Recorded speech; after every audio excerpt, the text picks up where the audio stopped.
After nakuha ng Gilas Pilipinas ang gold medal sa Asian Games, ay napakarami ang curious kung ano kaya ang matatanggap na bonus ng bawat player, especially si Justin Brownlee, ang naturalized player ng Gilas. Let's start kay Boss Ramon S. Ang and let's look at history upang magkaroon tayo ng idea kung ano ang matatanggap na mga bonuses ng mga players. Para sa mga kasama ko, please be humble and be nice to everybody.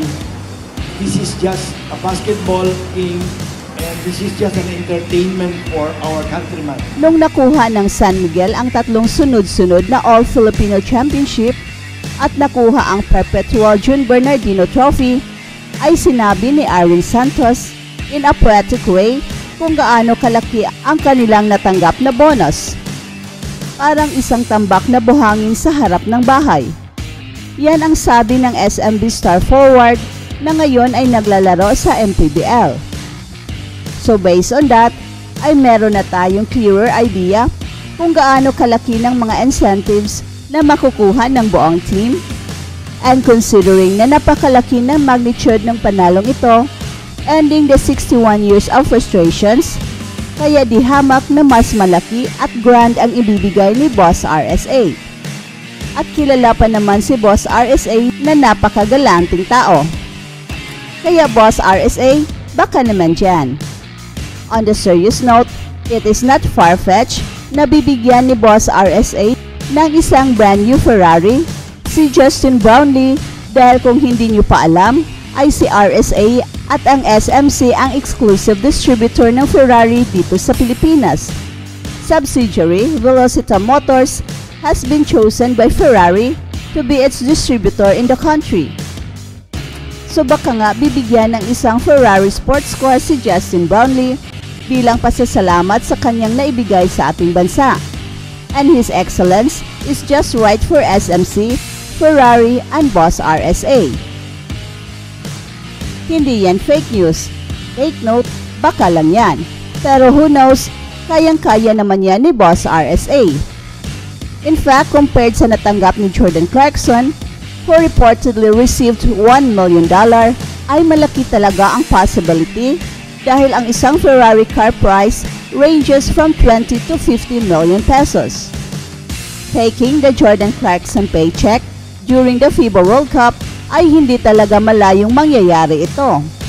Pero wag muna nating pangunahan dahil nagkaroon na raw ng kasunduan sina Boss RSA at Boss MVP, kaya hintayin na lang natin kung ano ang kanilang ibibigay, hindi lang kay Justin Brownlee, kundi sa buong team. But what is sure, ay makaka-jackpot dito si Justin Brownlee at ito na ang sukli sa kanyang walang kaartihan na paglalaro para sa Gilas Pilipinas. Sukli sa kanyang naibigay na himala sa China, sukli sa kanyang hard work at pagmamahal sa bayan. In fact, he is more Filipino than most of us. And it is just fitting to give him what he truly deserves. Dahil naka-jackpot naman talaga ang Gilas kina Justin Brownlee, Coach Tim Cone at Al Francis Chua. They are the perfect combination at ang dahilan kung bakit nakuha natin ang gintong medalya. With the ample support of the 11 players ng Gilas na sila mismo ang magsasabi na kung wala ang tatlo na yan, ay hindi natin makamit ang tagumpay. At ito na ang simula ng bagong pag-asa ng basketball ng Pilipinas. Pero sad to say na sa pagsisimula ng bagong yugto ng Gilas ay meron ring magtatapos. Dahil ito ang katapusan ng paglalaro ni Japet Aguilar sa ating national team na Gilas Pilipinas. I remember, part si Japet Aguilar sa original Gilas 1 ni Coach Raiko Turuman, pero bago pa siya naglaro kay Coach Turuman, ay nakapaglaro na siya sa national team in 2009 under Coach Yang Yao. Kaya si Japet Aguilar na ang may pinakamataas na tenure as Gilas player, even longer than Marcio Lassiter. At sa tagal ng paglalaro ni Japet Aguilar, age is catching him up na rin at sa dami pa ng mga injuries sa kanyang career, ay hindi na siya ganun kabilis, yet he is still one of the best sa Pilipinas. Pero dahil mukhang wala nang pwedeng patunayan si Japet Aguilar, ay ito na ang perfect time na magre-retire na siya para sa national team.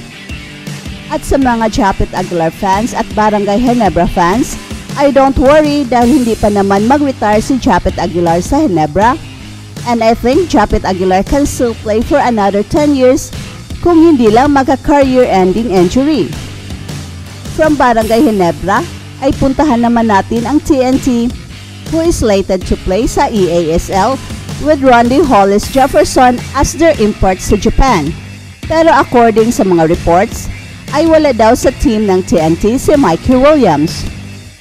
We don't know kung ano ang kanilang arrangements, pero mayroong nakakapuna na kung nandoon na si Randy Hollis Jefferson na walang pahinga simula pa nung FIBA World Cup, sa Asian Games at ngayon sa EASL at present na siya sa TNT, why on earth na wala pang Mikey Williams? Or baka naman, merong pahintulot galing sa TNT na ipagpatuloy lang ang kanyang training sa US. TNT needs Mikey Williams at mukhang ang dami nilang issues. At sana, all is well that ends well at hindi mahalin tulad ni na Terrence Romeo at Ray Parks na nawala sa TNT at napakinabangan ng iba.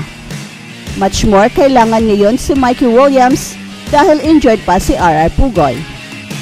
At sa mga Gilas fans na gustong makipag-party sa gold medal winning team, ay standby muna dahil nagkanya-kanyang pahinga muna ang mga players.